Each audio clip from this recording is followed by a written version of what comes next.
In this section, we're going to talk about clippers. I'm going to show you the clippers that I use, and I'm going to show you how to attach the blades to them.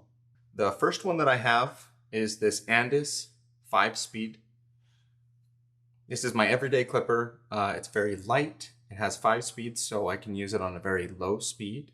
The front of this pops off to expose the mechanisms. This is the blade drive.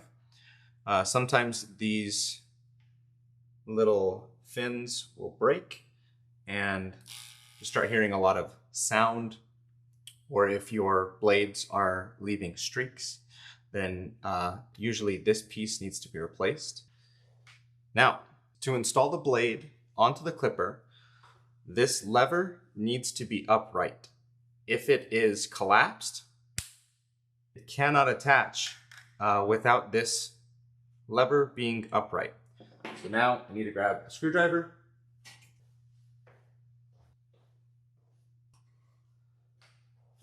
So if you've ever made the mistake of accidentally locking down the mechanism that attaches the blade to the clipper, you need a flathead screwdriver to actually lift it up, to get underneath it. It has to pry underneath it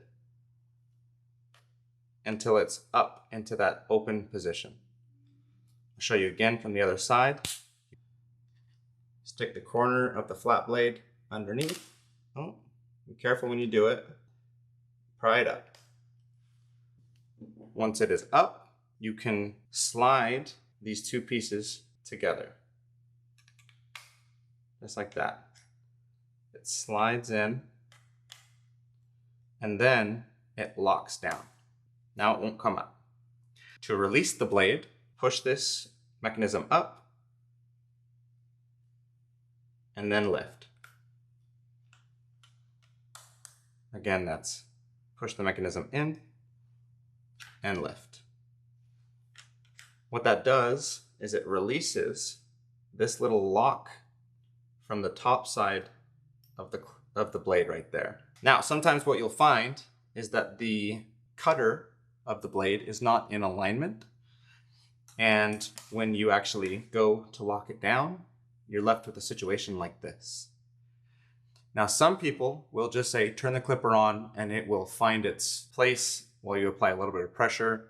That can wear down this blade drive if you do it very frequently, but it's a good, fast way of doing it. Another way you can do it is when you're holding the blade on here, you just push the cutter in until it's aligned, and then apply a little bit of pressure till you hear that click, and now the blade is secure and it's not falling off. It works the same with most clippers, unless the clipper does not have a removable blade, in which case you only have attachments that go on top of it. And that's how you attach a clipper blade to the clipper.